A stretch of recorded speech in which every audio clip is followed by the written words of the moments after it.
guys, this is Echo Soundworks with another tutorial for ADSR and SylenthTutorials.com. If you want to sign up for these YouTube tutorials, you can do that at youtube.com/ADSRtuts. That was a quick demo of the chill Pluck we'll be making today inside of Sylenth. It will work with tons of different genres from dubstep, house, progressive, pop, whatever. And I thought I would share it with you because it's kind of a cool sound and it uses a lot of noise actually in Sylenth to get there. Just want to talk about these other tracks real quick. I have a really simple bass right here. I have a hi-hat. I have another hat. And then this clap. But we're going to be focusing on this Pluck.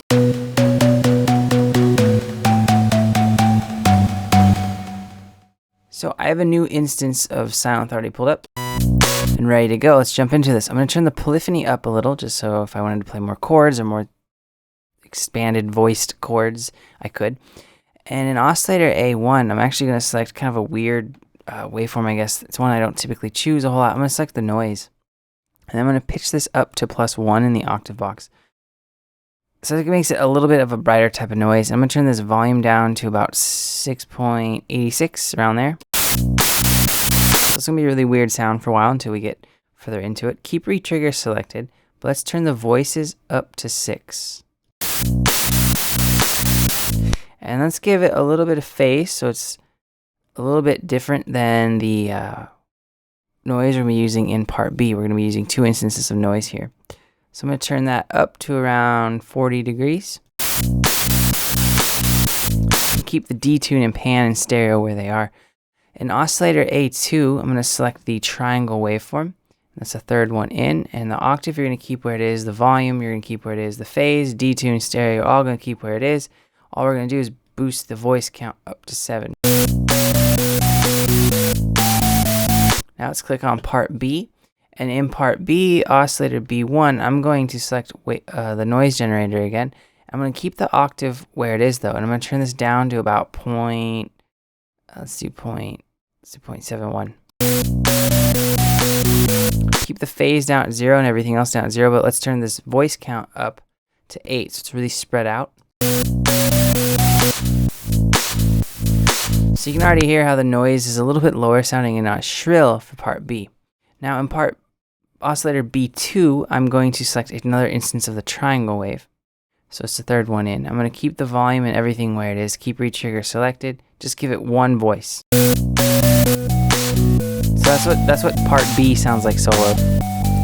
And part A sounds like this soloed. Alright. And one of the reasons why I'm doing 2 instances of noise in both part A and part B is because the filter types are going to be the filter settings are going to be a little bit different for both filter A and filter B. Going down to the filters, in filter A, let's select the low pass cutoff, low pass type. And for the cutoff, you're going to kind of boost this just a hair. Not a whole lot, just kind of a little nudge. Keep the resonance where it is, but we're going to boost this drive to about 0.80 to give it a little bit of grit.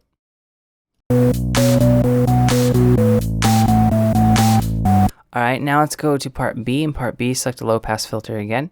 And for the cutoff, you're going to boost that a little bit higher than you did. So around 478 Hertz would be good, or 435, anywhere in there. You're going to boost it higher than you did with part A because you're kind of having more of a dull sound because the noise isn't as bright. And then the drive for this, you're going to boost to just 0.5 or around there. So 0.48 should work. And now let's take this cutoff and turn the cutoff to about 22.96 for the master cutoff. And that's going to kill the sound a little. But we're going to bring that back here with this cutoff AB modulation envelope. So let's turn this knob, little rotary knob right here, up to about 5.81 or around 6. And now I'm going to take the decay up to 3.2 or around there. And this will start to make it sound like a Pluck.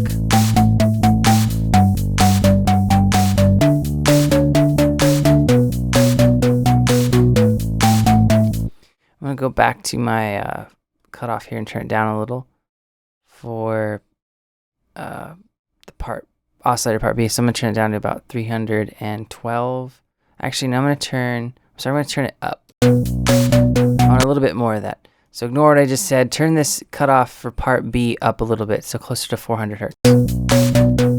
Alright, now for this release, Let's turn the release to on the modulation of it. Let's just give it a little bit, maybe to 0.52 or around there.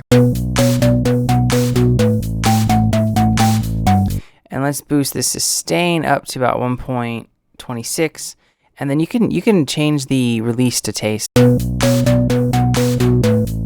can hear what it does. So I might settle around 80.80 actually for now. And now I'm going to show you a trick that I've showed you a bunch of times on the ADSR network.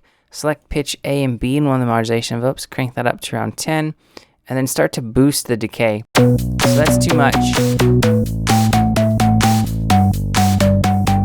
So around 40 actually works for this sound, and all you're doing is basically adding some snap or attack to it. Finally, all we have to do is turn on the reverb and the delay. We'll start with the delay, and for the delay left time, I'm going to select an eighth note, and the delay right, I'm going to do a quarter note that's tripleted. If tripleted is a word, I don't think it is, but we'll roll with it for now. So now I'm going to go to the low cut and boost that just a little, just to clean it up, and give it a little boost to the high cut and keep it on ping pong.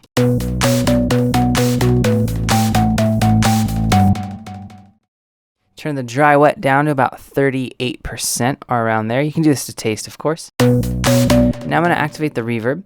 And in the reverb, I'm just using this to kind of space some of the sound out. So the size, I just turn down a hair, keep the pre-delay where it is, or you can turn it down if you want more of an immediate effect. So actually, it probably sounds cleaner and better for a Pluck to have a little bit less of a pre-delay, unless you're actually timing it to the tempo of your production.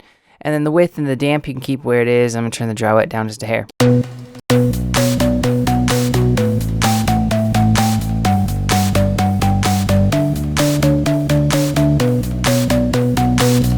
And that is pretty much the sound, guys. If you have any questions or comments, let me know below and I'll get back to you as soon as I can. And if you have not checked out sylenthtutorials.com, head on over there and give it a look-see. And thank you for watching, and I will see you next time.